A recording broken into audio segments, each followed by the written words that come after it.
Welcome back to the Kiwi Wedding Podcast. My name is Lydia. I'm an Auckland wedding photographer at Lydia Rachel Photography and your host. Apologies if I sounded a little more nasally than usual in this intro. I'm just fighting off a cold. I do have to apologize. There's a little bit of background white noise in this episode. I edited it as best as I could. We actually recorded this in person, which was super fun, but if you know anything about podcasting, there can be technical difficulties. And yeah, the roadcaster was not playing ball this day, but luckily I had the backup audio, so I've done my best and you can still hear our whole conversation, so definitely worth listening to in full. I'm very excited about this episode because today I'm chatting with someone who I actually had on the podcast just over a year ago when she was right in the middle of planning her own wedding, and now she's a married woman. Today I'm joined by the wonderful Georgette, colour analyst, stylist, and all-round lover of colour, fashion, and making people feel bloody good about themselves. We had such a great chat the first time around about her journey, her work in styling and colour analysis, and her time living in New York. So if you haven't listened to that episode, I'd definitely go back and have a listen. It is number 118. But today we're talking all about her wedding, which was held at her family's beautiful lake house. And when I say this wedding was Georgette, it really was.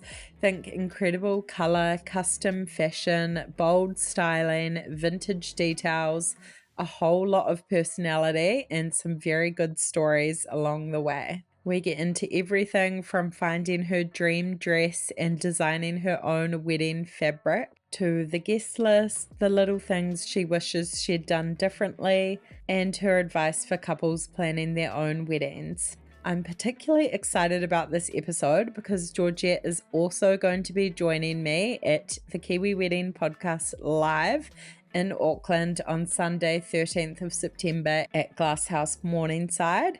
She will be on our panel alongside wedding planner Lisa Langsford from With Love Weddings and Events, and also Danny and Rosie, incredible hair and makeup artists from the Peach Club. We're going to be talking all things weddings with plenty of practical advice, inspiration, and a chance for you to ask your own questions. And if you're in Christchurch, we're also bringing the podcast live to the Welder on Sunday, 27th of September with wedding planner Kate Holmes from Soiree, makeup artist and educator Cassia Stanisic, photographer Sarah from Amore Weddings, and Jess Brooker from Flock Events. So if you're planning a wedding, recently engaged, a bridesmaid, or just love a good wedding and want to come along and meet some other people in the wedding world, vendors, you are welcome too. I'd absolutely love to see you there. Tickets are available now and I'll put all the details in the show notes. But for now, let's get into today's conversation. Enjoy episode 158 with Georgette. Hi, Georgette. Hi, Lydia. Thank you so much for coming back on the podcast. Thank you for having me. I'm so excited to be here. Yay. I think it was like just over a year that we originally recorded, and you were in the middle of wedding planning, still kind of early days. I don't think you had your final dress or anything. So yeah, you're married now. It's happened. It's happened. So We're together good. still. Yeah. Love it. Amazing. So I'm so excited to hear all the details today. And yeah, if you haven't listened to that other episode, I highly recommend going back. We go into a bit of your backstory, how you got into styling, fashion, colour analysis, your time in New York. So definitely worth a listen as well. But yeah, so excited to talk about your wedding. Oh my God, it feels like so long ago to me now. Yeah, It's so weird. And I can't believe it's over. crazy. It's crazy. So to get started with, if you could tell us a bit of the story of how you guys met and yeah, your life together. Well, I ended up marrying the boy next door. So Raj was my neighbour, basically, majority of my life. But I was not into him, like, at all. And he wasn't into me. There's a little bit of an age gap. So it was almost like we got to a certain age where it was, like, appropriate to hang out. But it was quite funny because we based our whole wedding around the idea of like the boy next door, the girl next door, which is so amazing. But we both knew each other and we ran in similar friend circles, but we were always, you know, kind and nice to each other, and he was always so lovely. But we both went through breakups at the same time, and we were like trying to make our exes jealous. So we would like go to dinner together and, you know, put the old Snapchat in where he'd like put a hand, but you wouldn't know whose it was, that old chestnut. Soft launch. Oh, I know. But it was kind of weird because we didn't fancy each other then. And then I guess the dinner dates carried on and they got a bit more flirty. And then one day I went to pay the bill because we always split it, and he paid it. And I was like, does that make this a date? And he was like, well, if you want it to be. And really the rest is history. I kind of was like, I can't like date you. I'm going to live in New York. I'm going to go do my dream, be a stylist, all the things. And he was like, oh, I'll come and settle you in and then I'll leave. And he never left. So that's kind of our very short and sweet, quick story. But he was my rock over there, and everyone thought I came back and was dating an American guy, but I wasn't. It was just the boy next door. So it was a really cool story. Yeah, we didn't meet on Tinder, we didn't meet on dating app. He was just next door the whole time, which is kind of like a fairy tale. I think Could be a movie. I honestly. know. Yeah, So I know, good. and that's what our celebrant said. He was like, this is like some 2000s movie. And I was like, well, that's our era. So good. All the best rom-coms from Right. the era. Yeah. So that was us. I Yeah. love that. So sweet. So yeah, friends to lovers. And Literally, then yeah. together for a while and got engaged. Can you tell us a bit about the proposal story? We did. We got engaged in Hawaii at the Royal Hawaiian Hotel, which is actually where my mum and dad got married, and I had been going there since a child.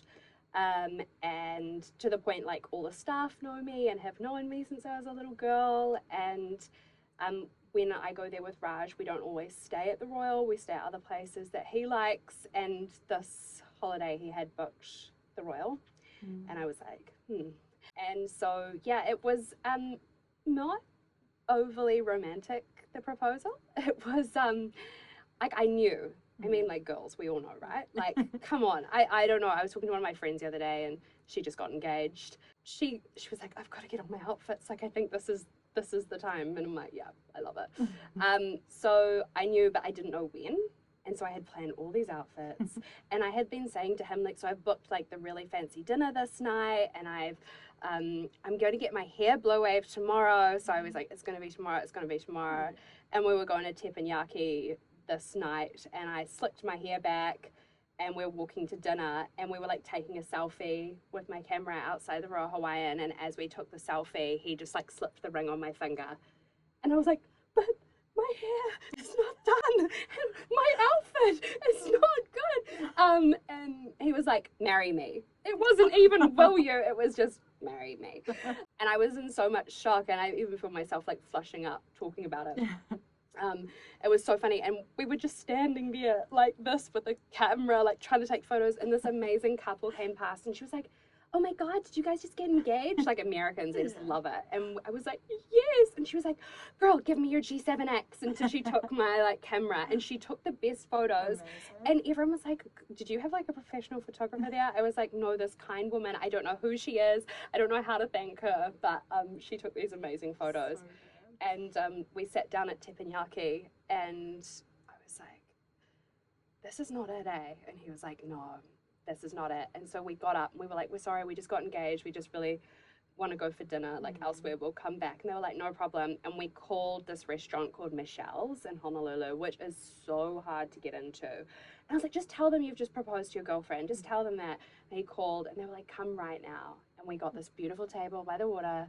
We watched the sunset, and it was just amazing. And what was really cool as well is we both called our two best friends. That was the first call we made. And then we went to dinner and kept our phones off. And then we got like back to the hotel, and I was like, we won't tell anyone till tomorrow, but you're just so excited. And then we started calling everyone and FaceTiming everyone, and everyone was bloody ready there with the FaceTime and the champagne, and it it was so nice. So yeah, and we really got to enjoy being engaged.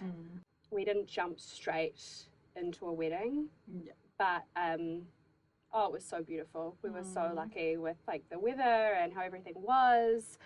And I had booked this engagement photo shoot like months prior.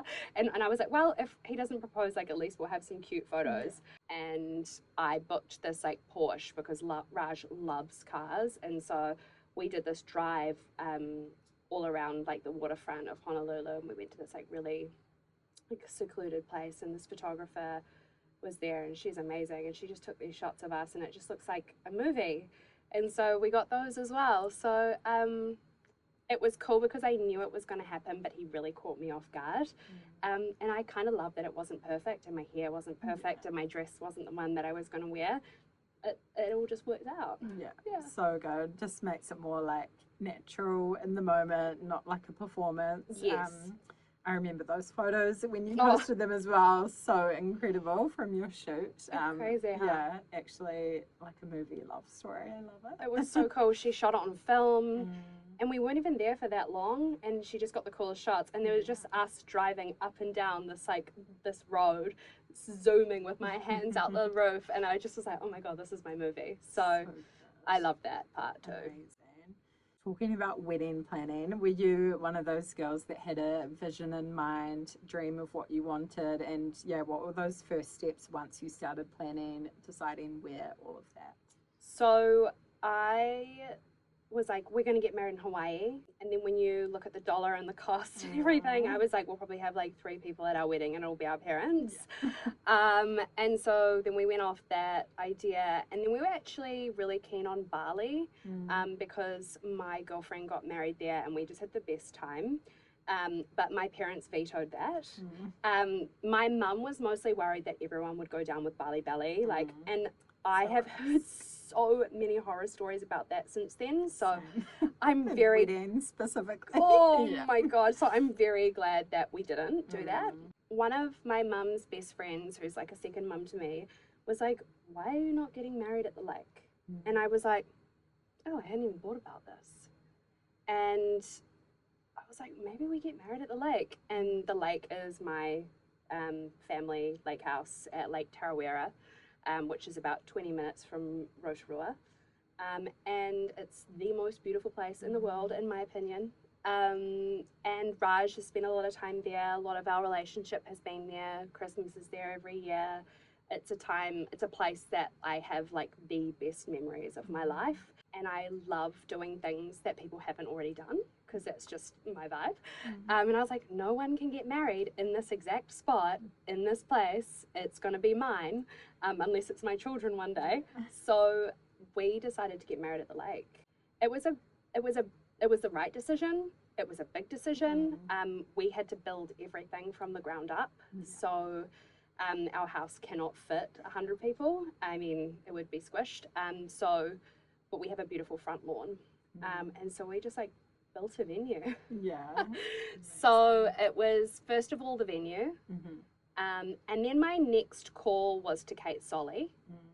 The best. And I was like, I want to do it on the 7th of March. And she was like, I've got a wedding that day. And I was like, oh. And then she was like, how about the 6th? And she's like, it's a Friday. And I was like, okay. So I based my wedding around Kate. And then my next call was Danelle Bohane. Danelle, I could talk about her forever, but she's a very, very special human being. I used to work at Together Journal magazine. It was my first big job out of university. And Danelle would shoot all the time for Together Journal. And I remember when I came on, there was this cover that she had just done of this bride on a camel in the middle of the desert. And I can just picture it. I remember that one. You know that one? Yeah. Incredible. Oh, incredible. And I remember just seeing it on the wall and I was like, her. I want her to shoot my wedding one day. I didn't even have a boyfriend at the time. I mean, it was like dreaming. And so every shoot that we would do that Danelle would be on, I'd be like, you're going to shoot my wedding one day? She was like, okay. And then we became like friends and she did a like she does those beautiful family photo shoots. Totally would recommend, like, whenever she's in Auckland for someone to get one of her photo shoots. But she did one with Raj, myself, and our old dog Murphy. So And I was like saying to her there, you're going to do our wedding one day, like I just have to get him to propose. And she was like, okay. So when I did reach out to her, she was like, I've been waiting for this call. So yeah, she actually had to come over from Melbourne, so it was like a big journey. So grateful that she would come over for it. She was actually really excited to come home as well. And yeah, she captured the most beautiful photos. I just, when I look at them, and I'll show you the whole album, she has shot like the lake and the flowers and the leaves and the dew on the leaves. And when I look at them, and like the mist coming off the lake in the morning, and when I look at them, I can like feel the morning. I can smell it. I almost think her images were more powerful than a video. Like, if for some reason my video didn't happen, I still would be like, oh, she has got every moment. And she doesn't have a second shooter. And somehow when someone's doing a speech and they're like crying, she's got their reaction and then me bursting into tears. So she must be like, like, it's unreal. It's a talent beyond, you know, some people just have this way. And you know, being a photographer as well, she's got this incredible energy, and she's very calming to be around. And when I was starting to get really stressed about things, she just put her hand on my shoulder. Okay. And I'd be like, so it's really lovely to have someone like that around you on that day, because they make it so easy. And I wasn't stressed about how my photos were going to be. I was like, I know they're going to be great. So good. Janelle is incredibly talented, and yeah, like you say, I know just her calm presence and energy as well. Such a lovely person, and yeah, that capturing the feeling, not everyone can do that. No. But yeah, it's so a real art. It's a real art. Yeah, she's so worth it. So it was kind of like, once I knew her cost and everything, that was like the most important pieces were locking in the people that were my non-negotiables, and then I build my wedding around them. I was like, she won't be, she'll shoot my next wedding. No, she'll shoot every other important moment in my life if she's here. But yeah, she's bloody incredible. Amazing. Yeah. And in terms of kind of like the visions and the style and the look and feel, I feel like you went not like out there, but you wanted to be different and bold. You love color, and yeah, you created something so incredible. Did you kind of have that vision from the beginning? How did that sort of come to fruition? It's quite funny, because I was always like, I want to be different. Like, I want my wedding to people to look at it and be like, oh, like, I want you to have that reaction of like, oh, I would never do that, or whoa, like, I can't believe she did that, or yeah. And I just wanted it to be different. And I know like a lot of girls go to wedding planners and say like, I want my wedding to be different, but it always ends up being, you know, that kind of white and green. And in the beginning with my Pinterest board, if I go through to the top, my style changed a lot. So it did start quite traditional. It was very like white draping and like maybe a pop of like color. I knew I wanted a pop of pink or something in there. But then as we went like through the photos, it became very I was saving a lot of photos of like very kind of sexy bar bistro vibes, New York, dark draping, like red velvet, like tiger statues and like all these like animals. And I was like, oh, we've gone very jungle. And the way I would describe it is the pink is pulled in from the Royal Hawaiian. So that was my little pull in from there. And then it was like very like Gucci Osteria meets the Royal Hawaiian, and it was very Raj and I. Like, even when I was like, it's very pink, babe, he was like, I love it. He loves pink. He was like, I just think it's so cool. So I knew I wanted that. I also come from a fabric background. My mum is like the queen of fabrics. She used to have a fabric store called Centerweight Fabrics, and so when I talked to her about draping, she was like, why don't we design you your own fabric and have it draped in the marquee? And I was like, you can do that? And she was like, yeah. So we worked with Inca Tinker to design this like amazing fabric design. And I had an idea of what I wanted, but I'm not a graphic designer. So I would kind of like pull things out and like collage them and take a photo, and then she would design it. And it was a lot of trial and error. I feel so sorry for her. She must have been like pulling her hair out. But by the end of it, we just had this beautiful fabric that we actually used. They had like leopards on it, and I'll put a photo in here somewhere, but leopards and pearls. That was like my nana.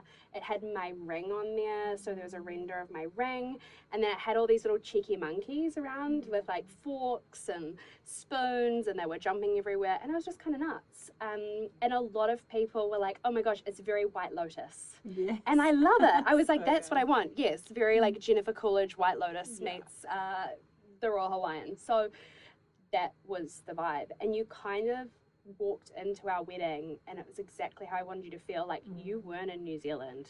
Well, you were, but you were in this like, it felt very like Lake Como. Like we were right on the water. It had all these like amazing flowers that Michelle Kumi did, which were just like unreal. She like understood the assignment so well. Michelle, like she had all these ideas and I was like, yes, like this. And she was like, we want you to have like a Carrie Bradshaw kind of bouquet and we want this. And I was like, done. Just give me like jungle color. And she's like, do you want to go for the more softer colors or do you want to do bright? And when I replied bright, she was like, yes. So that was also amazing part of it.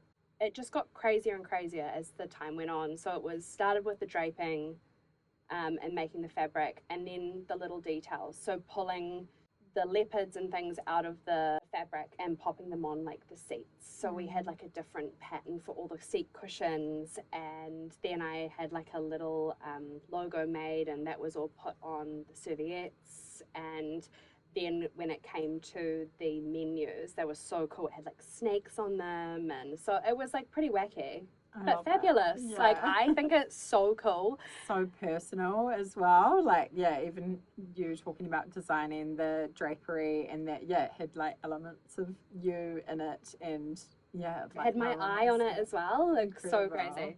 You'll have to like get a piece of furniture made or Well, frame some of it or something. Yeah. I have like 900 meters of fabric. Stunning. Like, so yeah, I said to everyone, you're all getting moo-moos. We're all going to make outfits for you, but haven't got around to that yet. But my mum's like, you just bought a new house, so, maybe you should get the curtains done in that fabric. I was like, oh God, I don't know. Cushions, fabric, you name it, we've got it. So transform the whole house. Yeah, maybe one day we'll do that. But memento or something. Yeah, I think maybe I have to have like another party one day and just drape a room in that fabric because it's so iconic. Incredible. Yeah, it looked amazing. We'll definitely share some photos. And yeah, so good. You probably answered this a little bit, but did you kind of have your top priorities, the most important elements of the day for you? Oh God, there were so many things that were important to me. I have to say I worried about a lot of stuff that I wish I hadn't worried about, and I think that's every bride. Yeah. Kind of just like being present in the day was the important part of my day, and I feel like I really was. Yeah. I was exhausted by the end of the day though. We left at like 11:45 and I heard like our party kept going till like 2 a.m. Wow. But you're up at 5 o'clock in the morning. It's crazy. But probably having all the girls together for the bridal party, and I know that's like really common, but some people don't do it. And we had the bridal house and it was about having like a really like slow, relaxing morning. I wasn't relaxed at all, but I tried. Yeah, I'm just trying to think. More like the vibe and the like feeling on the day, just being present. Yeah, being present. I think I just wanted colour. Like my big thing, like the big element of the day, was colour. Yeah. It was like, come in your best colours. Like that was in the invite, like with Georgette's love of colour. Show up in colour, in your best colours. Majority of the guests had their colours done. So good. Makes your photos look so good. It does, and everyone was like just so like beautiful and bright. There was 2 of my girlfriends who wore black, but it wasn't their palette because they were both true winters, so we'll let it go. But no, the guests really understood the assignment and they really dressed to impress and they looked so beautiful. And so it was really special walking down the aisle and like seeing everyone in the colours. I was like, oh my God, you look so amazing. So yeah, I think the most important thing to me was colour. And then like when you walked in, I guess I hadn't properly seen the venue until I walked down the aisle. And I walked down, I was like, oh my gosh, this is insane, insane. And I have to put it like to the MVP was my mum. And I know not everyone has the luxury of having a like crazy artistic mother, but this woman worked. Like, I know she didn't get to really enjoy the weekend because she was hustling. She made sure there was nothing out of place. Everyone was in there. She just wanted me to have the best day. And she never bothered me with any dramas. And I didn't realize like things were happening behind the scenes. Oh my God, you know, like the catering are late and the this and that. I had no idea. And she was just on it. Like, what a dream. She was such a queen. And I get a lot of my like artistic flair from her. And so it was really cool to like collaborate on my wedding. She didn't overpower me. She didn't like veto, apart from Bali, which I'm so glad she vetoed. She didn't veto anything. And so I was really, really lucky to just have such a supportive mum. And she was just like, yeah, let's do it. Let's do this. Pink flowers, pink this. Like, yeah. So she's so cool. She had this, she went to get pots. So my mum and dad worked on the property for a year. And when I say like they worked. Like my dad had to get the lawns done perfectly. So like when you walked on it, it just felt like, you know, the perfect grass. My mum was planting amazing flowers. So a lot of the flowers from the wedding, we've been able to plant them and keep them, which is so nice. So Michelle actually did a lot of like the roses and stuff were all in pots. So we actually have our wedding flowers still at the lake, which is really special. But they were working on the grounds for so long, putting up fences and, you know, making things flat, and they worked so hard. Yeah, my mum bought this fountain, which now lives at the lake on the front lawn. And it's just like insane fountain with like a cherub like holding a water fountain, and Michelle put all these flowers on it. And you walked in and everyone was like, this is like Bridgerton. This is insane. So that was really cool. That was a really cool element. And another thing that my mum and I did, because hiring furniture is actually really expensive.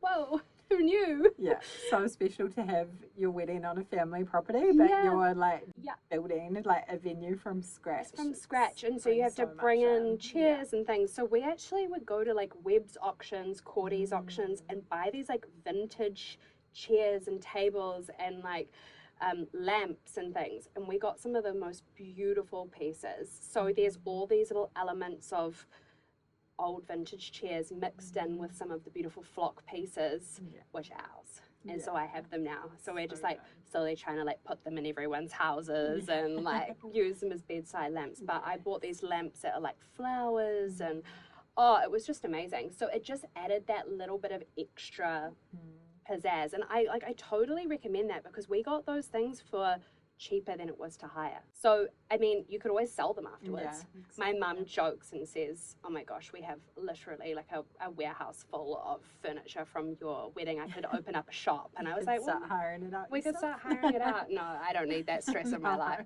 Another cool element, just jumping in, that I'm just thinking of that we did was we spent 1 year at the vintage auction houses and places buying vintage glasses.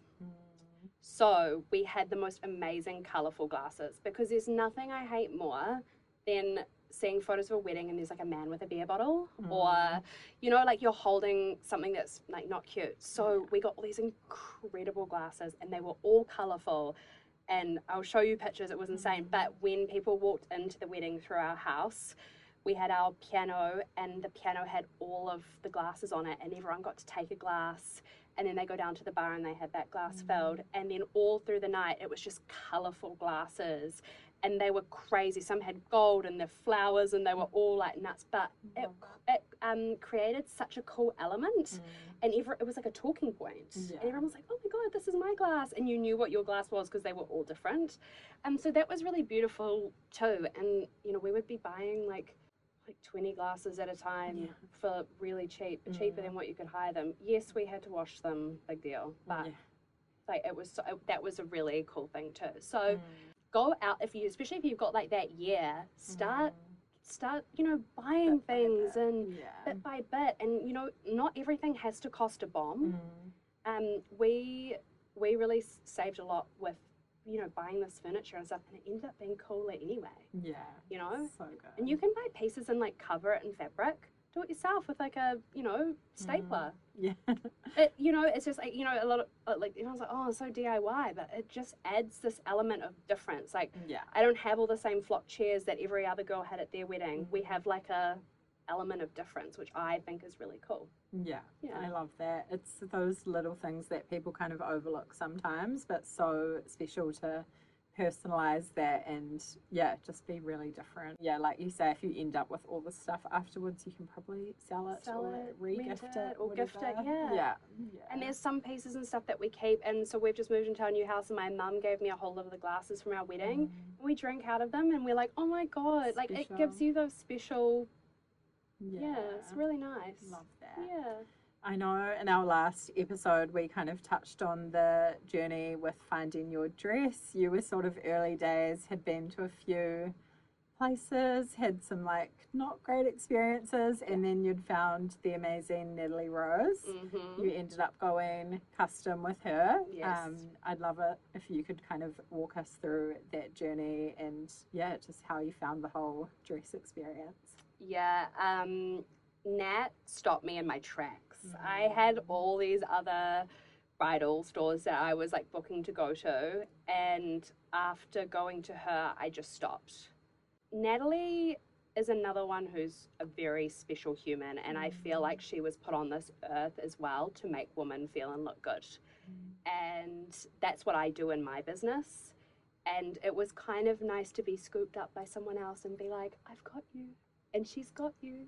And I was so nervous going in, and it was because I have to focus on looking after making women feeling good, showing them their colours and their body shape, that it got to me, and I was like, oh, we don't really focus on me much. And all my insecurities came in, and I think going to some other trunk shows and things where I would get into the changing room and the dress wouldn't even go over my hips, it's really disheartening and gutting, and by the end of it I was like welling up, like, oh, I'm never going to find anything that fits me, and it sucks. And so I got into Nat, and I was like, okay, so like, can you just not put me in any like really small dresses that are not going to fit me? And she was like, we've got everything for your size, you've got a beautiful figure. And I was like, oh no. Anyway, so I started picking things that I thought I wanted, and it's really cool. She has these little mushrooms, and you just hang them over the hanger of the ones that you want. And it's really amazing when you go through her dresses. She actually has a photo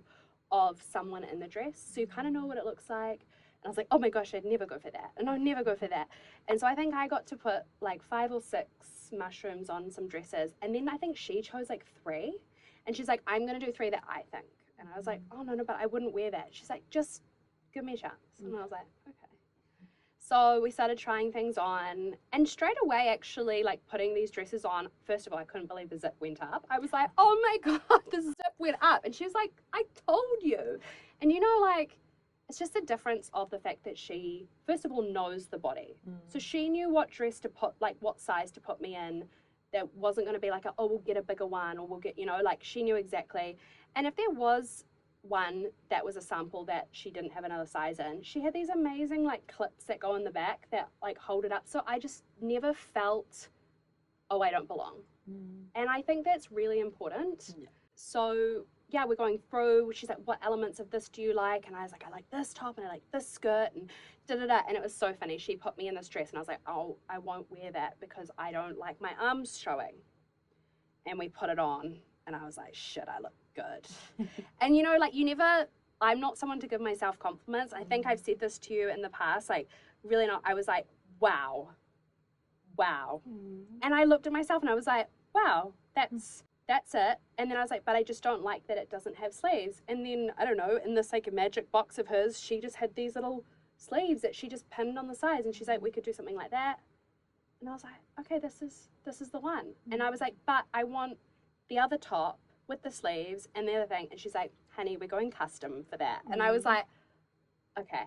So I walked out of that appointment with her really excited, not exhausted, not emotional, not thinking, oh my God, I have to be on a diet for the next 6 months to actually fit into a dress I want. I was just like, fuck, that's it. Excuse my language. I look great.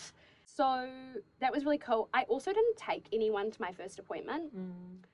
I actually think this is really key. Yeah. I have amazing friends, amazing mother, but it really had to be my decision. And I am very influenced by people who I love and I admire. And if they were going to say that was the dress, but I actually like the other one, I would have gone with the one that everyone else wanted. So I got to do this with Nat first. And then we actually had the second appointment and I took my mum along with me. And she loved the one that we had chosen. And then mum was like, oh, I agree. Like, we have to go custom. And this one dress that we had tried on was full. It had like little pearls, like all over the thing. And I was like, I don't know if I want pearls, but I think I need some kind of embellishment. And Nat was like, yeah, you do. It's you need some kind of bling. And she just dreamed up this amazing idea. And she's like, I'm thinking like shattered glass or something. And I was like, ooh, that's quite cool. Like mirrors. And she found this like reference photo of this bodice. And I was like, that's great, but there's a little bit too much on it. And we did this like amazing, which it had this like shadowing effect where these kind of like mirrored glass rhinestones, and they just almost like accentuated the parts that I really wanted to. Anyway, so it was wild and it wasn't everyone's cup of tea, but it was me. And I was just like, there's not another dress out there like this. It's me and Nat coming together.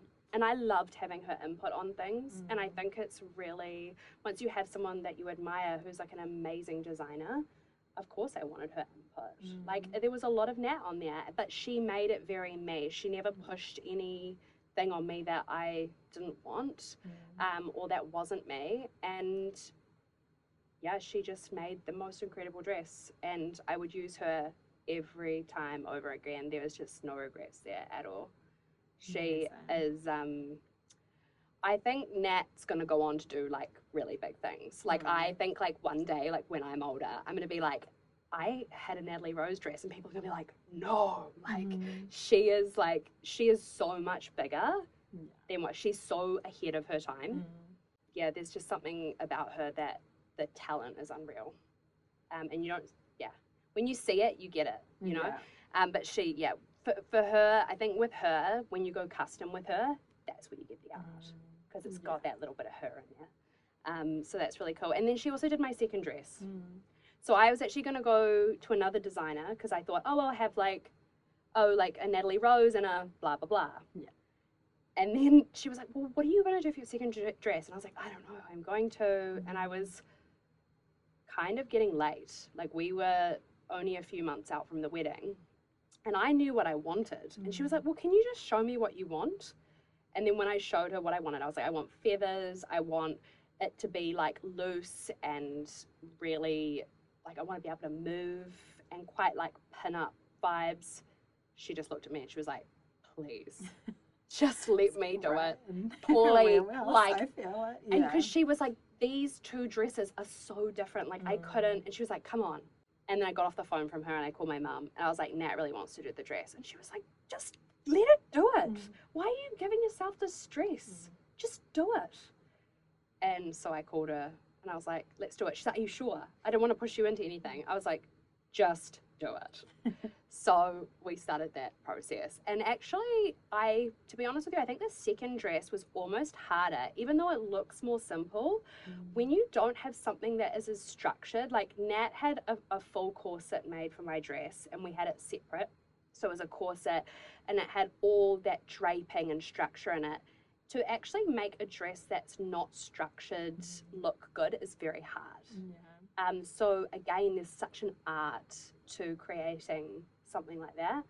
She nailed it. She absolutely nailed it. And I was really lucky as well. Like, one of our really, really close family friends, my old babysitter from when I was little, she has a fabric store out in Botany called Fab Fabrics, and they sourced all the feather boa for me. So there was just like little elements of people who are really special in my life that pieces of fabrics and feathers and stuff came from.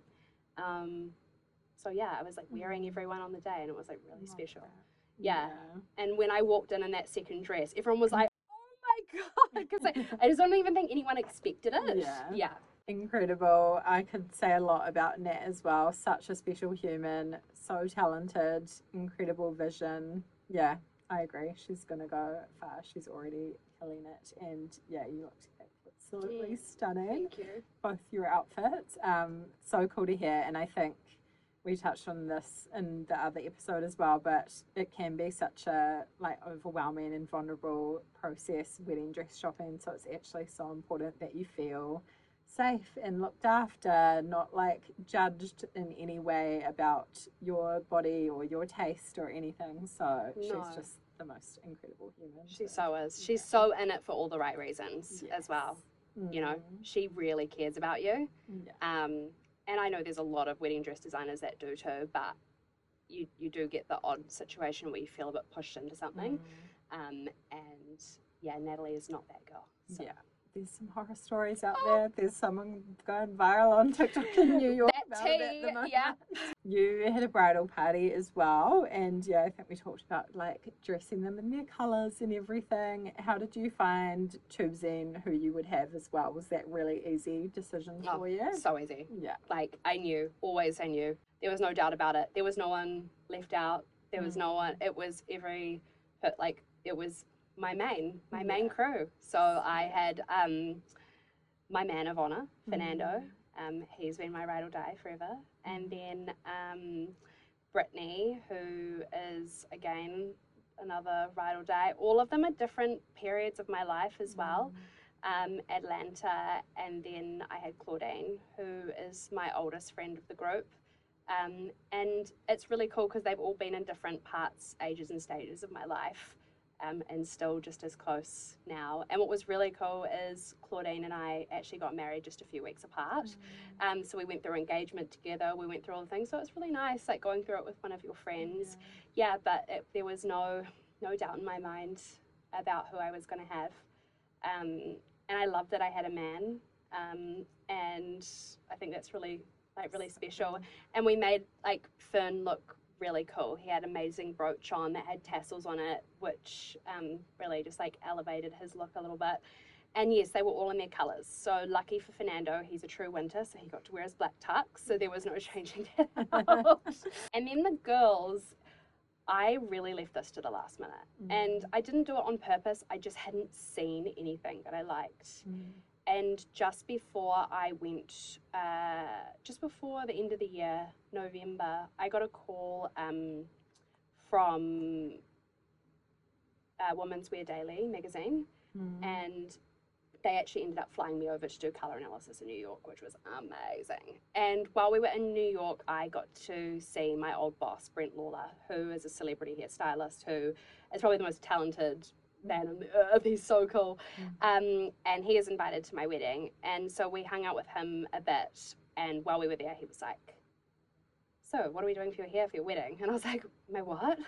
And he was like, oh, I'm coming and I'm doing your hair. And I was like, you're doing my hair? And he was like, yeah. So that's another story that I'll tell you. But one of his clients is Miss Love Shack Fancy.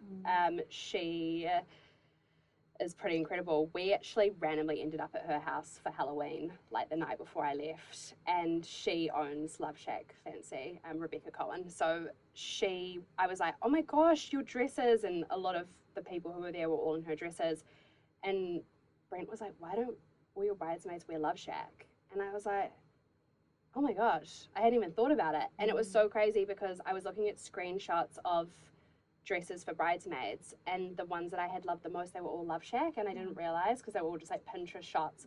So anyway, we went through everything, and I said, oh my God, there's this new burgundy dress that is like full sequins, and it's so Atlanta. So I sent it to Atlanta and I said, what do you think of this? And she was like, oh, I love it. And so I was like, okay. So we chose that for Atlanta. We chose a beautiful butter yellow, which was actually an old piece that I had to try and source for Brit. And then we had Claudine in like a full pink champagne sequin. And oh my God, they all looked so amazing. And what was really cool is I also wanted the dresses to be like good for their body shape as well. So they were all slightly different. They were all shoestring strap, but I mean, all my bridesmaids, damn, they're so hot. So like anything would really look good on them. But yeah, I was so lucky with that. So yeah, Brent organised that with Rebecca and they flew over the dresses. So amazing. What a cool story. Yeah. Like, you know, So and it was also dresses that none of my bridesmaids would have worn otherwise. So like they would never have bought those dresses and they loved them. yeah. Well, I think they did. They said they did. They looked great. Well, they looked good, so that's all that mattered. Amazing. So yeah. cool. Yeah, there's nothing, I've said this to you before, I've been in a situation where I've had to wear a dress that I didn't love, and for me my part is my arms and I don't like them being out, and so many women right relate to that. Yeah, and so when you put someone like that in like a shoestring strap, like the whole time you're just sitting there, and also when you have a bigger bust and it's spilling out, there's always one girl that looks uncomfortable. Yeah. And also the color thing, the amount of women that come through my like studio and sit in my chair and they're like, oh my God, that's why I felt so bad at my friend's wedding. She made me like wear a salmon color and I've got cool undertones and I looked like a little piggy. And I was like, oh my God, why would you say that? But they do. Like I look washed out, or I really needed like a super, super good tan to make myself look good.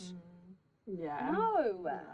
Crazy. No. So anyway. So cool. Such a good thing for people to think about, and yeah, highly recommend getting your colours done. Go and see Georgette. We adore you. The best experience, and yeah, just having that confidence to know what looks good on you, and it just makes you feel so much better. I wanted my girls to look good next to me. You know, no one's gonna outshine you on your wedding day. Like the amount of people that came through and were like, but you don't want your bridesmaids to outshine you. I'm like, they're not, babe. They can't. Like it doesn't, you know, don't let that kind of stuff worry you. And I hear it all the time. Like I have brides come through and I have had a couple say to me like, oh, well, why would I put my bridesmaids in their colors? Like, I don't want them. And I was like, then the focus is you. Yeah. You know, 100%. Like, you know, like we worry about all these things. I was really worried about someone wearing white to my wedding and that they'd outshine me, because one of my friends a couple weekends before had like their boss's wife showed up in a full white gown, like, and when I say like it looked like something out of Natalie's front window. And I was so stressed about it. I was so angry for her, but I was also like so stressed about, but they just look like the idiot. Yeah, exactly. Do you know? So don't let the little things worry you, because those were things that crossed my mind, as well as the weather, as well as like all the other, you know? Yeah. And you're still going to stress if you're listening to this. I know you are. But if you can take any bit of advice, just like actually don't sweat the small stuff, because on the day, you don't even think about it. Yeah. It doesn't out bother of your you. Control as Yeah. well. You just got to like let go. Yeah. Easier said than done, for Right. sure. How did you go with the guest list? It is often one of the hardest parts of wedding planning, and yeah, really tricky. You can get lots of input from other people. Touch on that. I do. Guest list is so hard, especially when you have a big family. I have 2 brothers with wives and a whole gaggle of kids, you know, and we actually didn't have children at our wedding, but we did have my niece and my nephews, which I'm so glad I did.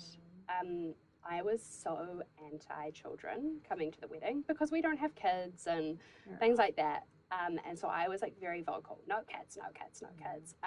The kids made the wedding for me. They were so beautiful. They were all so well behaved. My nephew said the funniest thing down the aisle.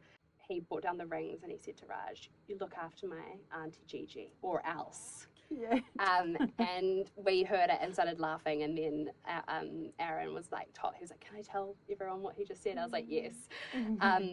They add this really beautiful element to it, and I think that would have been my biggest regret had I not had them, which I wasn't going to. But my brother flew all the way from Dubai for the wedding, so I was like, his babies are going to be in there for sure. that was really special. But because we have a big family, already a big lot of the guest list was taken. Raj got a small family, so his family didn't take so much, but then we also had our friends. And because our parents were helping us, of course, they got to choose people who came. But it was really important to me to have people who knew Raj and I that had put like input into our lives. So we were lucky in the sense that there wasn't anyone there that didn't know us. There was a few people on Raj's side of the family who I'd never met because they had come from Singapore and places, and it was important that they were still there because they were big parts of Raj's lives, and now still such a big part of our life. But yeah, we had a couple of incidents. One really sad one, actually, like when there was a couple that got invited in like the second lot of invites, and like the first lot just went to family, and then we had to see who declined, and then we did the second round of invites, and somehow they thought the fact that they were in what they called the B list wasn't fair, and said we won't be coming to your wedding. And I was like, oh, okay. I thought just being invited in general is a privilege. Now, we didn't invite them like 1 week before, just to clarify. It was like months. But yeah, really sad, but also really good that they didn't come in the end, because like imagine them coming and then saying that to you afterwards, and you're like, oh wow, I wasted 2 spots on people that like weren't. So it is really sad, and weddings are like a really emotional thing, but that kind of stress I didn't need. You know, and it was emotional stress, and it was like, oh my goodness, I cannot believe this is there was no world in which I wanted to upset that person. Like, there were family members that hadn't been invited over them. Like, yeah, I don't have any advice for the guest list, really. I wish you well if you're listening. It is hard, but I think I'm really happy that we did the thing where like they had to have been a part of our lives, or actually they can't just be randoms. Make sure you don't just invite anyone for the sake of it, or like maybe new people that are in your life and you're like, oh yeah, we'll just invite them too because we've got a couple of extra seats. This is a memory that's going to be with you forever. So it's really nice to have the important people in your life. So we had 100 and it was a really nice number. So we were meant to have 110 and then after all the drop-offs and things, it was 100, and it was a really beautiful number. Got to go get through everyone pretty well. But to a lot of people, that's still a really big wedding. That felt like a medium-ish to me. I mean, I've been to a girlfriend's wedding who had about like 250. And I'm like, she's like, I didn't get to talk to half the people. So I think that's really important too. But we had a cap. We had it because our venue, we couldn't extend it anymore. We physically could not fit over, I think it was like 105 people. So yeah, we got to 100, which was just a great number. Yeah. So good. So interesting to hear the experience. I think, it's hard for everyone, and just bizarre how people just really show their true colours through that process sometimes. Crazy. And sometimes it's a good thing. It reveals a lot about people, but crazy when you get those reactions, and the last thing you need while you're planning a wedding, which is like we invited you because we wanted you to be there, because you were important to us. And like I've actually been invited to a wedding like 4 weeks out, so like really late, and I was stoked. Such an honour to go. Such an honour. And you know, there was a couple of people that I invited like really close to the wedding, just because we had a couple of people drop off, and it wasn't because they were an afterthought. No, they were on the list. We just couldn't fit them. And so when we could, like, I called and I was like, hey, like, I know it's really last minute and I don't want you to think you're an afterthought. And I got tears. We love you. We've known you your whole life. We just can't wait to be there. And that's the people you want. Yeah, exactly. Yeah. Love that. We've touched on a few bits of the day already, but I'd love if you could sort of run us through how it all went, maybe a little bit of the lead up, and any highlights, favourite moments. I really wanted the experience. The reason why we were looking overseas is I wanted everyone on holiday together. And so it was really nice to be able to do that without everyone having to put like a whole lot of money into like flights and accommodation. Like they did have to spend, they had to book a batch. We had actually booked all the houses either side of our property over a year in advance. So we were really lucky with that. And everyone either drove, some people flew, but it's not, like it was still a journey, but it wasn't Hawaii. But the really beautiful thing was that like the days lit up, you know, some people arrived on the Wednesday, some people arrived on the Thursday. As you would walk along the beach, everyone would be sitting in the front of their batches like, hey, and you'd all just like go hop to people's houses. And that was really like probably one of the coolest things for me. I know that's like not even the wedding itself, but it was like walking from the bridal house past my brother's house and seeing the kids like in the water, or my brother out fishing on the boat. And it was really emotional because we've all grown up there. You know, we caught fish off that jetty and done this. So it was really beautiful. We were really scared actually. My brother was meant to arrive on the Thursday from Dubai, and what I didn't know is he managed to get leave early, and he jumped on a plane the Thursday prior. And while he was in the air, the first lot of bombs went off in Dubai. And so had he not been on that flight, he wouldn't have made my wedding. So that was one of like the crazy things that happened. I know, it's really, really like, and I was so lucky as well. Like his babies and wife had been on the week prior. So they were well and truly out of there. But you know, I just can't believe how it all fell into place. And yeah, it's such a scary time, and they went back, but yeah, they're all safe and sound, and everything's kind of normal for them there. But I think, yeah, it was that on top of that. I was not like, something you ever expect to have to I know, worry about. Yeah, my brother had to call me and be like, just so you know, I'm actually in New Zealand. And I was like, what? And he's like, I'm not there. And I was like, oh, thank God. So that was really lucky. The lead up was really beautiful for me. My poor mum was so stressed. Like, you know, they pack in, so, you know, like the marquee flagship came, and then it was, you know, La Lumiere to drape, and it was crazy just like watching this thing just rise up from the ground, you know, like it was pretty cool. And every day my dad's like mowing the lawn to the perfect amount, and my mum's overseeing everything. And yeah, watching everything pack in. I wasn't like a huge part of it, to be honest, which was quite nice just to be pulled away. We had Thursday night, we had a rehearsal dinner with family and, you know, friends who had come. That was really fun at like a separate batch down the road. That was actually really, really fun. And the bridal party came, and that's where we got to bury the sausage. So good. Love this. So if you guys don't know about burying the sausage, because as I walked around with this sausage at this party, everyone was like, what are you doing? What are you doing? Leading up to my wedding, the weather forecast wasn't good. And it was something that was keeping me up at night. And I had heard that if you hire an Etsy witch and get them to cast a spell, you will get it. So I hired this Etsy witch. She was amazing. She cast a spell, and we had the best weather ever. But just to secure the Etsy witch, I also had to bury the sausage. So I took a whole lot of my friends down to the beach right outside our house where the venue was, dug a hole, made everyone kiss the sausage. We danced around like crazy witches. And has anyone seen the weather at my wedding? I'm just saying. Incredible. Like, it was, like, people still talk about the weather out. Like, they were like, I cannot believe, like, it was hot. But it was, we almost had this cool breeze as well, which is, like, what I had, like, dreamed of. Perfect. Yeah, if you need a good wedding date, guys, March 6th. It's good Bury weather. that sausage. Bury the sausage, pay the Etsy witch. The Etsy witch is, like, $24. So good. So good. I feel like it's just such a like girlhood moment as well, doing that together. Yeah, so fun. It was this. It was amazing. I also bought these like old, like vintage video cameras, 2000s video cameras off Amazon. Best thing I ever did.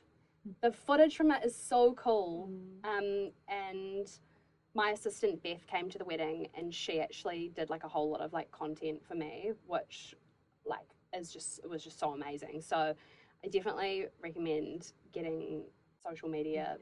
What are they called? Content creators. Yeah. I know people roll their eyes at that, It is so cool it to is have. so cool to have, because they capture the moments that like of like the guests and stuff, whereas the videographer's more on you. Yeah, And those the little like audio snips you get, and just like these raw moments that you're not necessarily going to have in the professional video or photos. Yeah, so cool. really special. Like even like Beth was just getting these moments of like my like niece and nephews like having fun getting in their suits, the oldest nephew like grabbing a glass of champagne and like posing with it, like just the things I didn't see because I was stressed getting my hair done, you know. So it's the moments that you aren't there for, that's what's really special to look back on. So highly recommend that. And I definitely think the vintage camcorder is such a vibe. Like, it's so millennial of me, but like I just love it.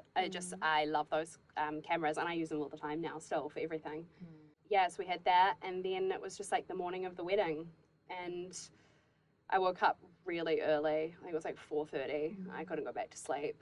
I was a wreck, to be honest. I was really nervous. I think my biggest fear was crying. I'm such an emotional person, and it was weird. I just had this like awful, you know, like turning gut, nervous, all that kind of stuff.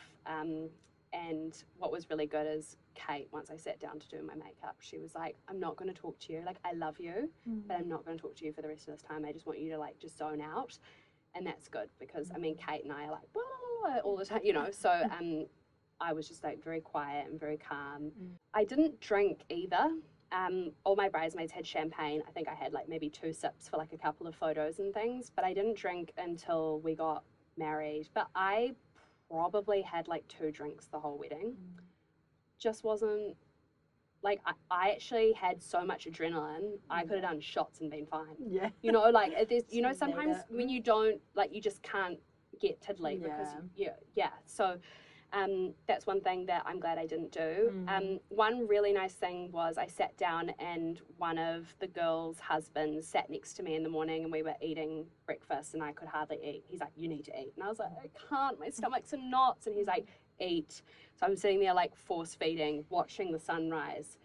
And he was like, I got some advice from one of my friends on the morning of my wedding, and I want to give it to you. And I was like, okay, coming from a man, tell me. And he was like, when you go down that aisle, or when you're up there at the front, I want you to like pause and just stop and look at everyone, look at people in the eye, wave to people, and like almost take like snapshot pictures in your mind of what it's like. Ladies, please do this. That's all I can say. I walked down that aisle and I looked at everyone. I was looking around. I think probably if you play back the footage, I'm just looking and I'm winking at people and I'm waving at people. I'm not even listening to what Aaron's saying because I already know what his script says. But there were these really beautiful moments, you know, and people who I hadn't seen, people who have flown from New York to see me, blowing me kisses from the crowd. Like, what a moment. And I can close my eyes and I can still remember that. That was really cool. Really, really cool.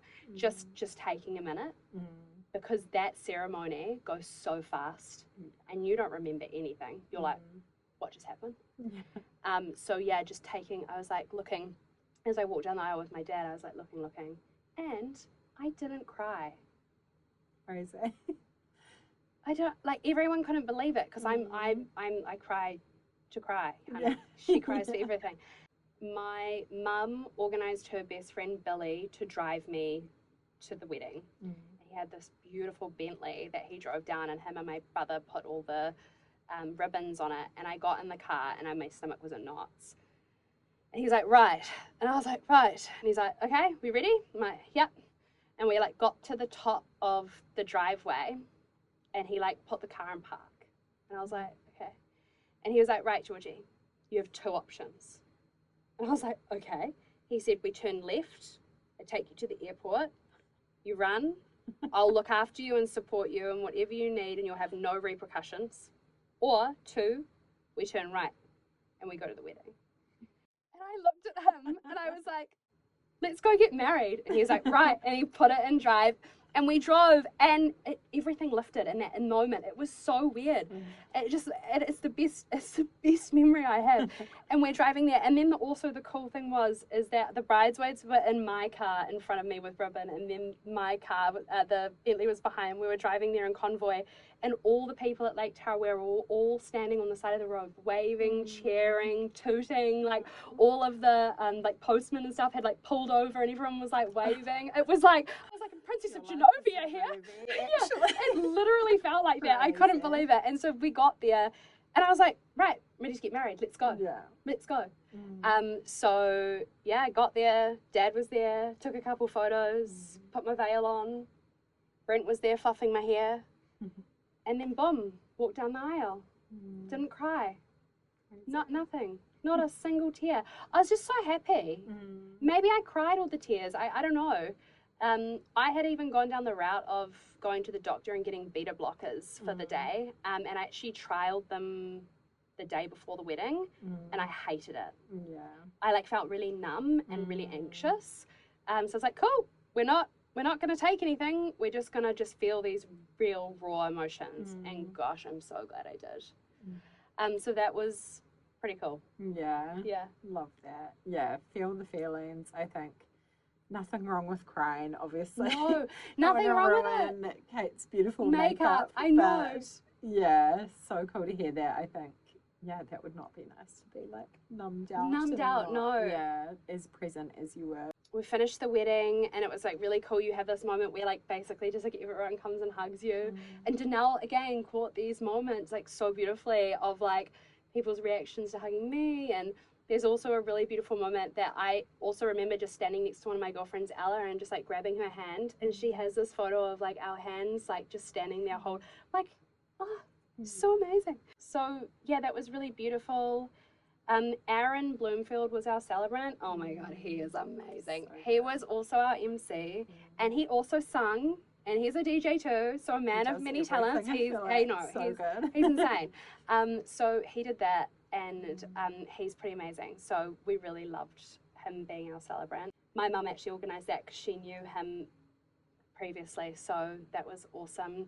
And then a couple of things that I didn't know about. My dad has a friend who has a plane, and as we were like standing there hugging everyone, all of a sudden this like jet plane like swooped in and like had smoke coming out the back of it, and did a couple laps. His friend from Tauranga. It takes like 3 minutes to fly from Tauranga to Lake Tarawera. And he just did this like meow, meow, and we were all sitting there like, what the heck? And so like, what is this? And it was really low. So that was a bit of a shock, but that's like classic my dad. He's car mad, pyrotechnic mad. Anyway, so that happened.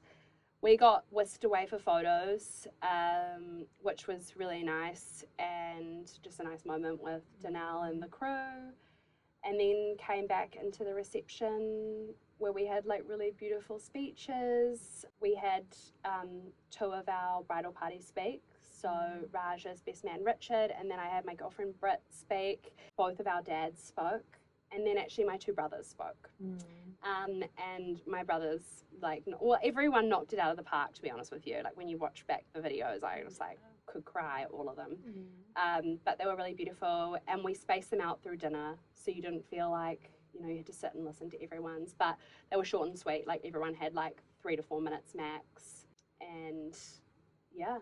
And then we had sunset photos, and then straight after sunset photos I got whisked away into my next look, and Brent redid my hair to a very like Sabrina Carpenter updo, which was major.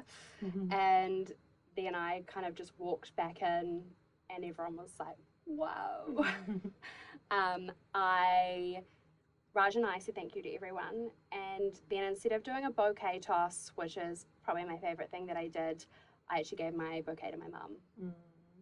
And so I was just like, I think I said that there's one person that made today happen. It was my mum. So sorry, girls, this is for her. And she was crying and I was crying, and it was really beautiful. It was nice. I cried during like all the speeches, so she got her emotions out. And the photos done. And again, Danelle got those beautiful moments of me like.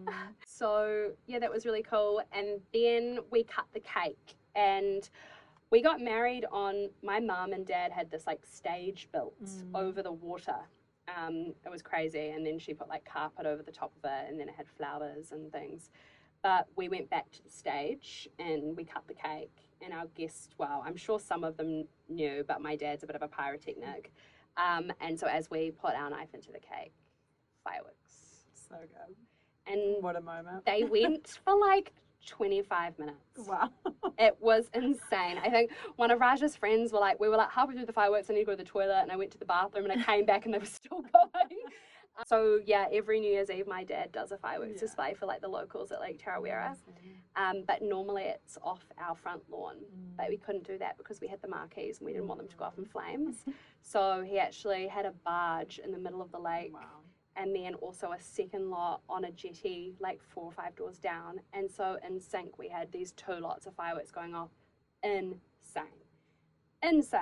It just felt like, and the photos are so cool. Like, it was pretty wild. And so, yeah, we were all just standing there like. And then we danced into the night. And I was like, Raj, can we go? And he was like, it's 11 o'clock. You've got to like hold out at least another 45 minutes. And I was like, okay. And then I was done. Yeah. Maybe if I look back, I regret maybe leaving a little early, but I actually don't think I physically could have stayed any longer. I was so knackered.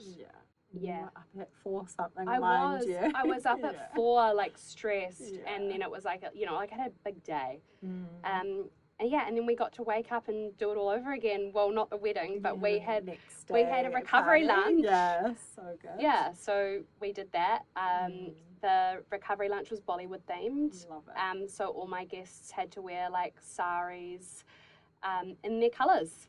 So good. And what a day that was. And that was the day I let loose a little bit, got to have a few drinks, like had a lot of fun. Raj let his hair down. No, he doesn't have hair, but he did. It was really cool because a lot of his family were teaching us like the traditional Indian dances, and we all got in like a circle. And it was really cool seeing everyone come together, like all embracing a culture. It was really special. And there was this moment I just like looked at Raj and he was just like so proud, and it was really cool. And all my girlfriends were just so excited. No one half-assed it. And when I tell you, like the outfits were unreal, like unreal. So that was amazing. We had an amazing DJ, Kid Koo came down and he did like an amazing mix of like Bollywood bangers with like, it was just, and so we danced into the night there. But we started at like, I think 11 o'clock, and I think we turned the music off at 11. So it was still another long day. End of the day. So but that was quite cool because that's where you kind of got to have a bit more fun, talk to people. I also feel as well when people dress up, especially in something that they're not used to, everyone got a little bit naughty. Like everyone was like having a good time, you know, dancing, and it was really cool. Incredible. I love that. Sounds like such an incredible multi-day celebration. So cool to do that as well, and have everybody staying there. Like you said, it's almost like you just have this little town village of your people for a few days, and it's so special to celebrate that. But so many good moments in there. So good. I could talk about it all day. It's so fun. What did you find the hardest part of wedding planning, or is there anything you look back on and regret or would have done a little differently? I think one of my regrets is not organising a list of family photos. I didn't do that. And Aaron told me to do it, and Danelle told me to do it. And to be honest with you, I just ran out of time. I was like, we'll figure it out on the day.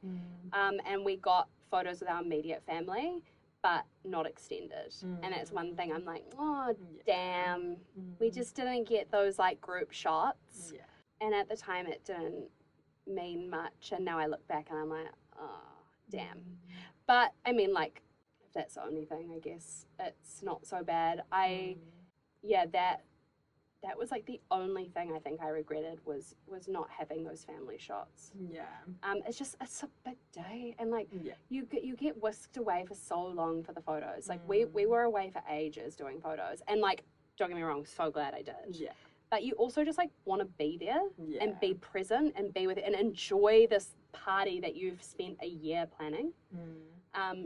So yeah, It can be quite a painful part of the day, but if you are organised, you can smash them out really quickly. Yeah, but it is kind of like an afterthought sometimes. It is. But yeah, it's different. Recommend the list for sure. Definitely recommend the list, even if it's just like 3 or 4 shots with. Yeah, there's just like a couple that I wish we had. We do have like family with my parents and stuff, but I think it would have been nice to have like my aunties and my cousins and all in one photo, and we don't have that, and so a little bit disappointing. But I guess not everything has to be documented. At least I have the memories of like how beautiful the day was. I'm trying to think, only regret really. Anything else? Kind of just the more of the planning lead up. You've probably mentioned a few things or like stresses that came up, but anything you found quite tricky? I think like leading up to like the last few days, everyone wants to be paid at the same time. And you're like packing into your wedding and you're like, people are like, final invoice. I'm like, oh, try maybe get them paid, like ask for them to send you an invoice earlier. Like I was like sitting there, on the night before my wedding, getting emails like, your invoice is due now. I'm like, girl, could you not have sent this to me a week ago? Honestly, I think all vendors make it due a month before. Yeah, I would just like rather pay in advance. So that was quite stressful.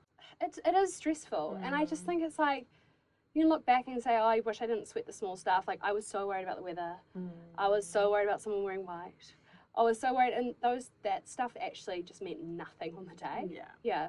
So, I would recommend, like, if you're someone who's quite detail orientated like me and you want things down to like the cushions on the seat to be in a pattern and like a logo, like get it all done ages in advance.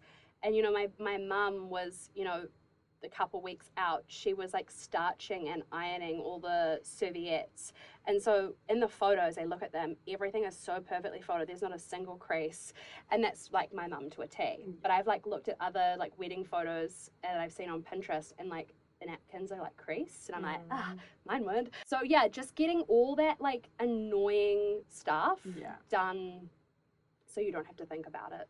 I wrote my vows, like completed them like the night before. I actually got Raj and I to say our vows to each other the night before, because I was so emotional about it. I was like, can you just know what I'm going to say beforehand?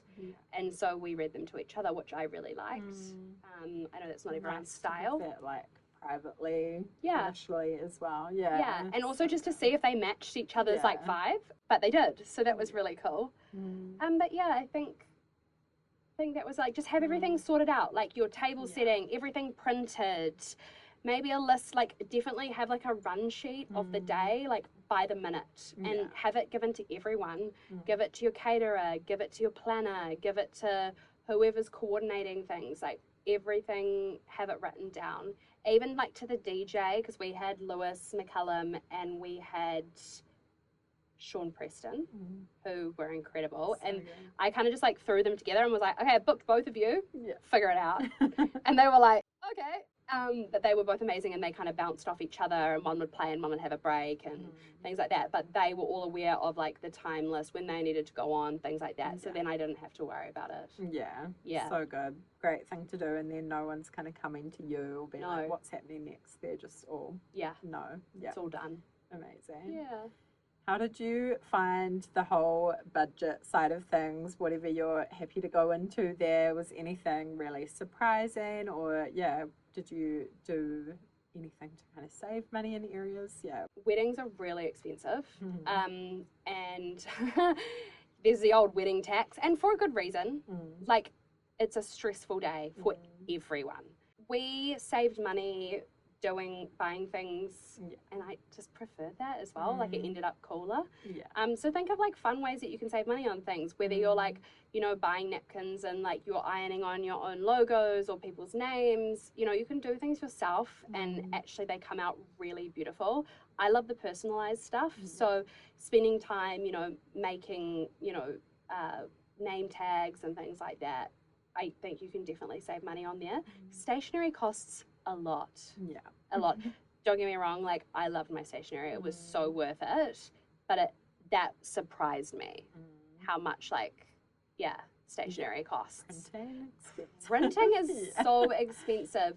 Like even like, you know, the signboards, like the welcome signboards, they're like $800. Yeah. I was like, no, I'm fine. Like I don't care about a welcome signboard. Like I don't need it. So maybe there's things that you can skip that like aren't as important to you. For me, I wanted like a really cool like a board with everyone's names of where their seat was, and we had this amazing like urn made. That was really, really cool. Expensive but worth it. Like so I like got rid of the welcome signboard and a couple of other things so we could have this amazing table chart. Buying like alcohol wholesale, you know, like call your friends, like, you know, get in favors, get a connection.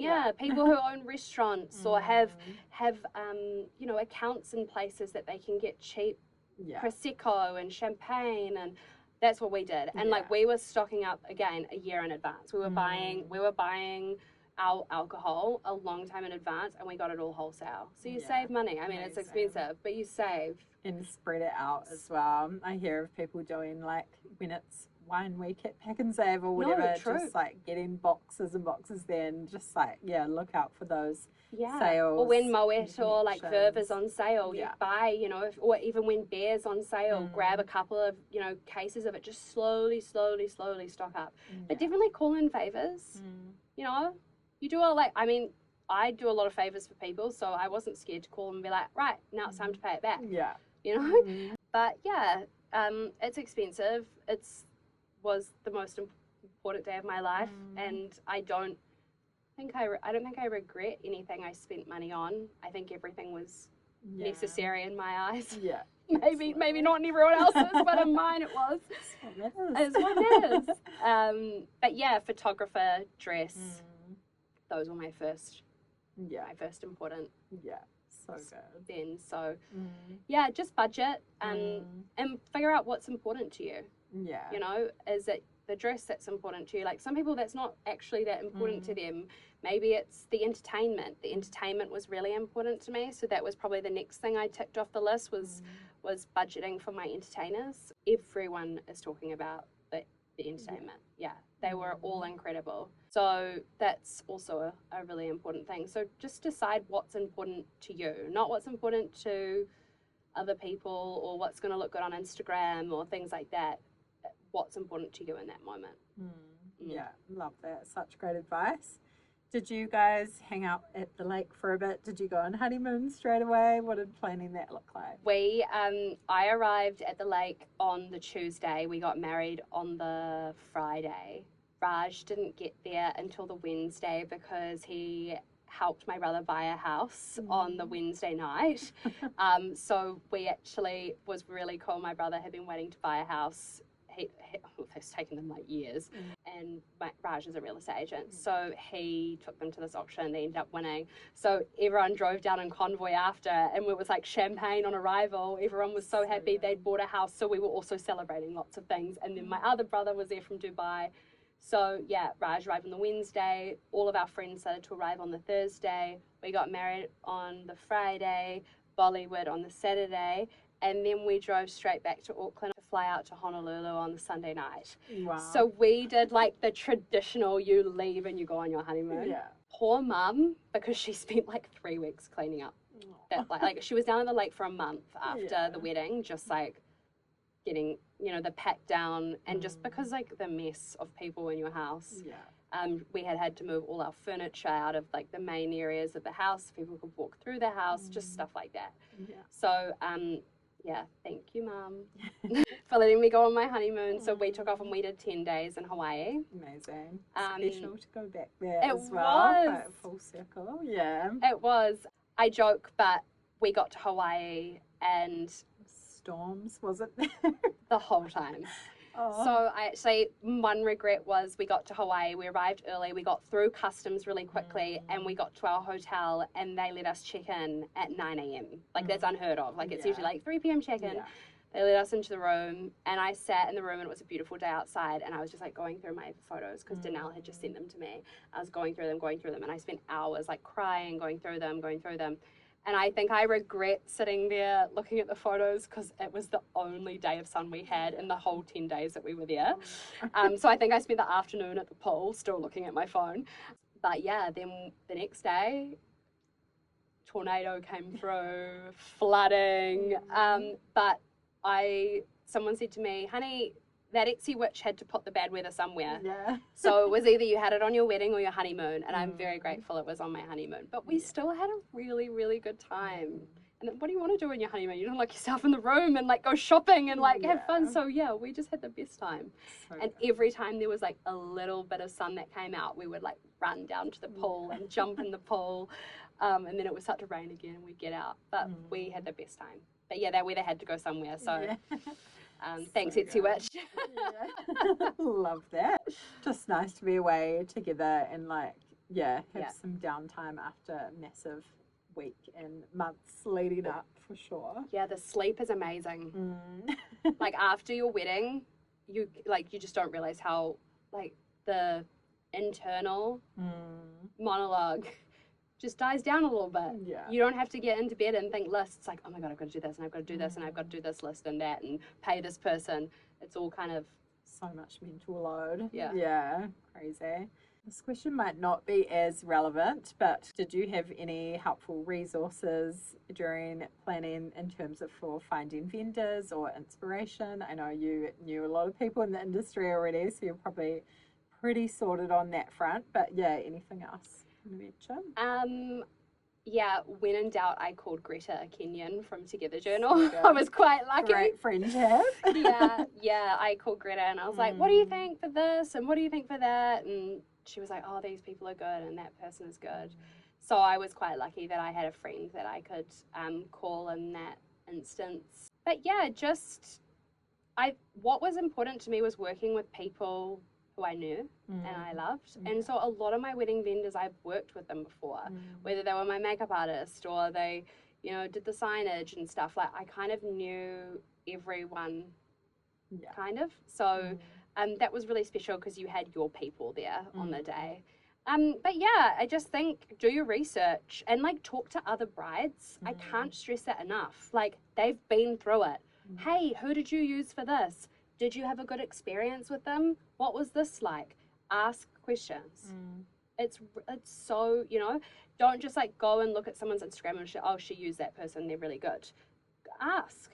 People don't mind. Yeah. I'd love to tell people, about who I used and how good they were, So, I asked a lot of people. I asked my friends who had been brides before, did you like using this person? What was this person like as your celebrant?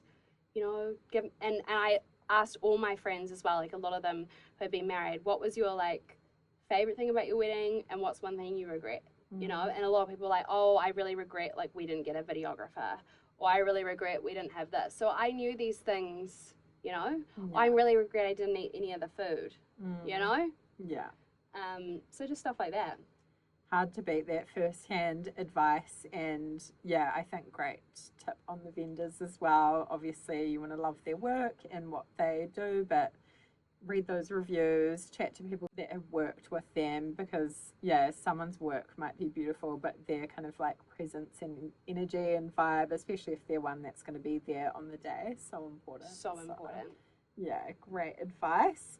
You've given so much amazing advice throughout, but is there anything else you would say to a couple planning their wedding at the moment?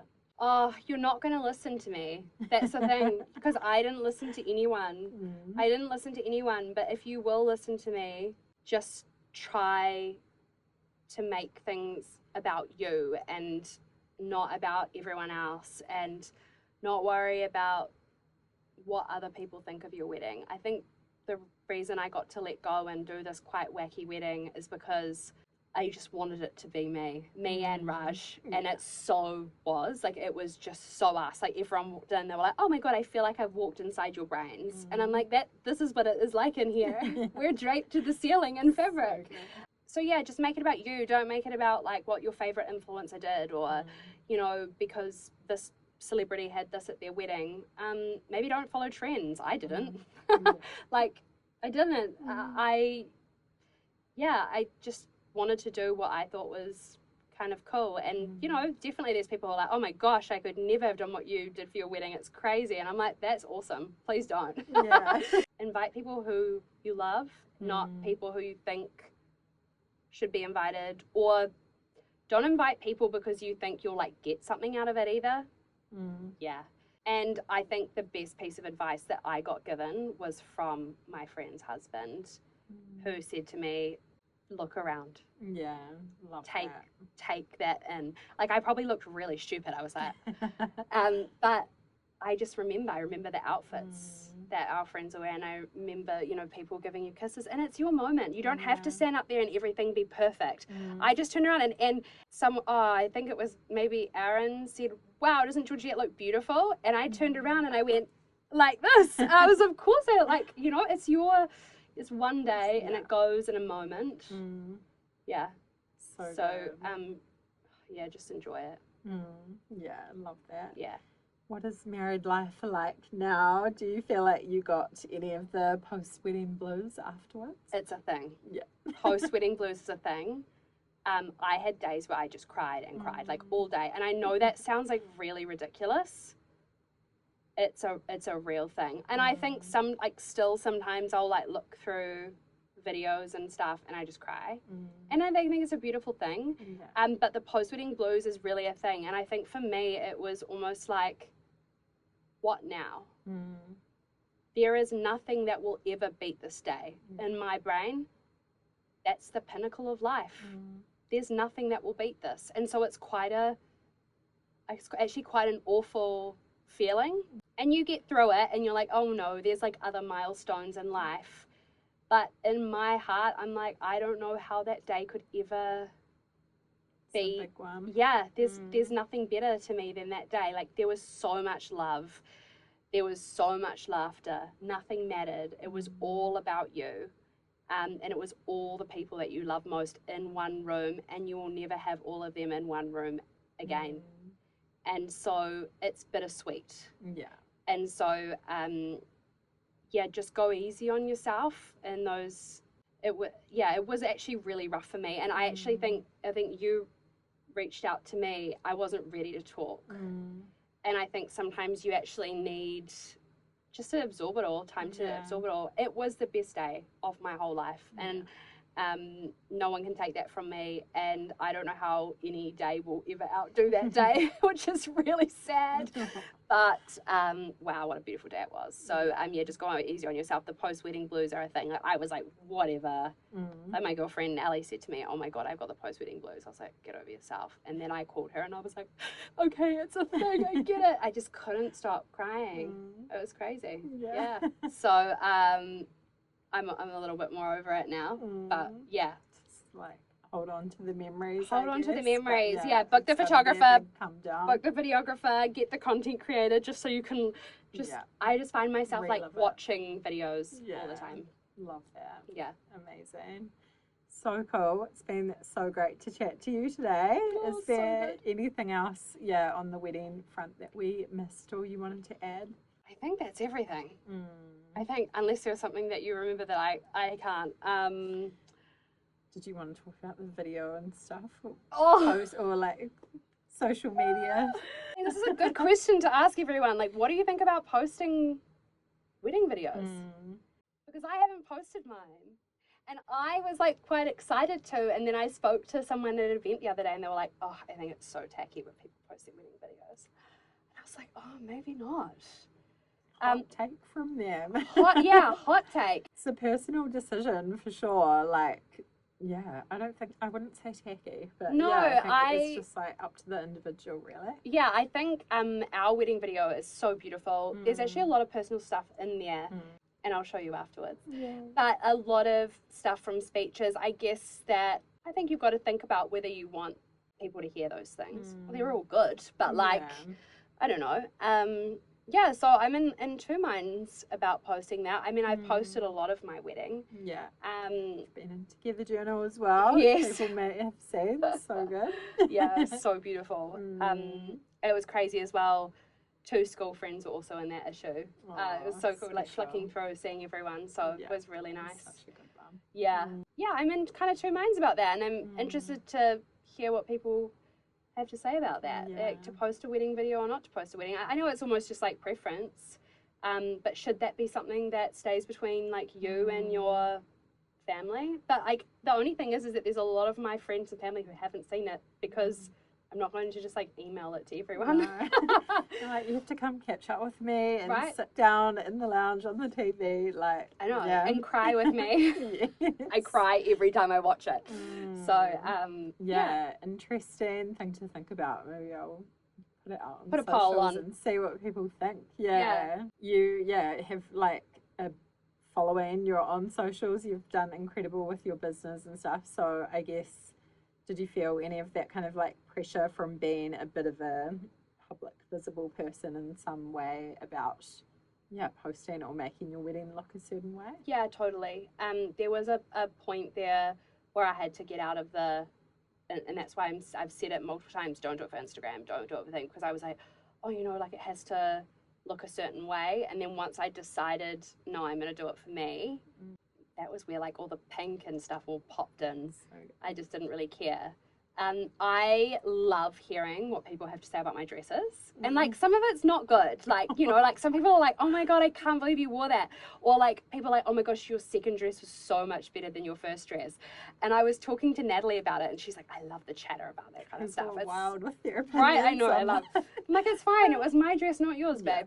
But I was talking to Nat about it and she was like, it's so crazy what, you know, people's opinions, but what dress did you love more? And I don't have children, but I imagine these dresses like my children, and they're both different, but I both love them so much. And every time I'm like, oh, but I love the second dress. Oh, but I love the first dress. But what I did love was they were just so different. You can't even compare them to each other. No. They were two different looks. Yeah. You know, Brent had bought my hair had bought me hair extensions over, so I had all this beautiful long hair, and you know, we had the down look, and then we had the kind of slightly up look, and then he also did it again for the Bollywood day. I was very lucky. But yeah, just the looks, everything coming together. Yeah. Also some of my jewellery, that's one thing we didn't touch on, which was really special. Brent actually bought me over 3 Cartier bracelets, diamond tennis bracelets. Amazing. That was my something borrowed, and yeah, he had been given them by one of his like celebrity clients, and he wanted me to wear them on my day, which was really special. And then Raj's family had given me the traditional Indian kangan, which were these amazing bracelets, and normally they're quite like chunky and gold, but they had done these amazing ones. You might see them in some of my photos, and they had little diamonds around them, and they were like, oh, just amazing. So that was really beautiful. And then I had actually ordered a necklace to be custom made, and when I went to pick it up, it had been stuck in customs. And I was like, this is going to ruin the whole look. This is going to ruin the whole look. And very lucky, Partridge Jewellers saved the day and let me borrow one of their necklaces, which just complemented the dress beautifully. But yeah, maybe think about all the jewelry and stuff, because I kind of left that to the last minute.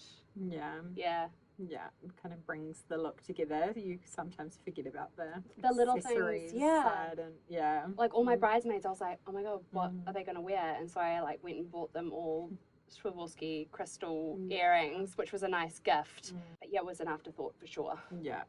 An expensive one too. Yeah, true. So many little things to think about. Amazing. I think we covered everything. I wanted to just kind of like, we went into like a bit of your business journey last time, and I just want to like check in a year on how are things going. You still just have heaps of colour clients, you're doing some amazing public speaking events, and you're just always doing something exciting. But any little updates you want to give us? Oh my gosh, since we last spoke, I've done a few things. Again, like I said, I went to New York, which was like a pretty full circle moment for me. I worked and lived in New York, was it 2018 for a couple of years, and then I came back through COVID, and since then Colours has taken off, which is so amazing. I love my job. I love making women feel good. I deal with brides all the time now because they want to know what shade of white looks good on them. And sometimes we do like full bridal parties as well. So we'll have all the bridesmaids in and they want to dress in their colours. And it's really lovely to see this shift where women want each other to look and feel beautiful on the day. You know, it's not just like, oh, you all have to wear the same dress or the same colour. You know, I see a lot of brides going, you know, you pick the dress and the colour and just show up. And I'm seeing that be more common now, and I really love that personally. So that's really beautiful. Yeah, we're just like evolving. I now have like a colour wallet app, and I kind of want to dive more into that tech side. Definitely not virtual online colour analysis. I don't know if I'll ever go there. Maybe I'll eat my words, but seems harder to do. Yeah, it's just not. It's unfortunately not as accurate. But I also think that people are craving that human experience. Yeah, I think part of what makes my sessions so special is actually being with that person, one-on-one. You know, feeling the emotion. Like, I have a lot of women cry during the sessions, and not because I'm mean to them, because they feel really beautiful. And I just think that's a lot of everything's moving so online now that we miss that human connection. So I never want to get rid of that human connection. I will be doing colours forever, or as long as anyone wants to sit in my chair. But yeah, just being able to see more people. So obviously I do a thing called body shape analysis.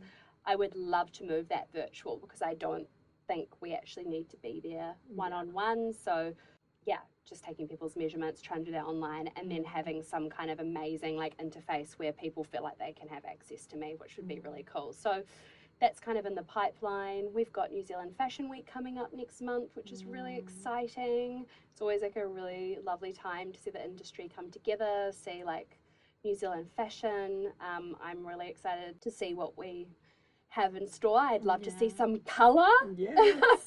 Notorious for black. You know, Kiwis, they love their black. But yeah, so that will be really fun. That's always like an awesome time of year. I used to go a lot with my mum when I was a little girl, just being in the industry. And I hadn't been for a long time, but last year was my first year, like obviously being in this business, and I'm slowly seeing some invites coming through, which I'm stoked about. Like anytime I get an invite, I'm just like so like grateful. I just think it's so cool that they know who I am, want me to come. So that's really special. Yeah, and we just have some little cool things in the works. I might be doing some things overseas soon. I'm just not jinxing it, but we're in talks, to be flying across the world, which is like, I just never dreamed that would ever happen. So amazing. Fingers crossed that all comes to life. Yeah, watch the space. Watch the space. So cool. Yeah, I love just seeing everything you're up to. You're absolutely killing it, and just so many cool things and opportunities. Highly recommend getting your colours done, as I said as well, especially for brides. So cool to do that before your wedding. So and nice. Such a beautiful experience. I've done it with you. I'm a soft summer. And she's in her colours today, which happen to be on brand with the brand. So we love it. So good. Yeah, incredible to see everything you're up to. And we're also having you along to my live in-person event in September at the Glasshouse.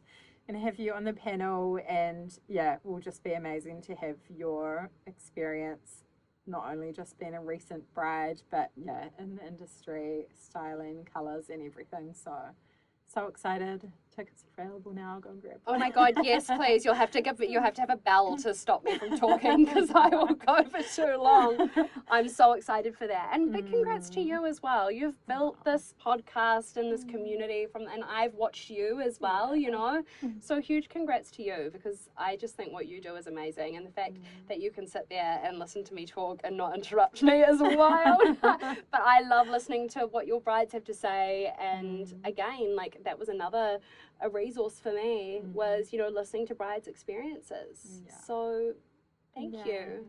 Aww. Thank you for having me. Thank you. So grateful for you. I know people are going to get a lot out of this episode, so I hope so. Thanks so much for coming on. Yay. Yay. Thanks for having me.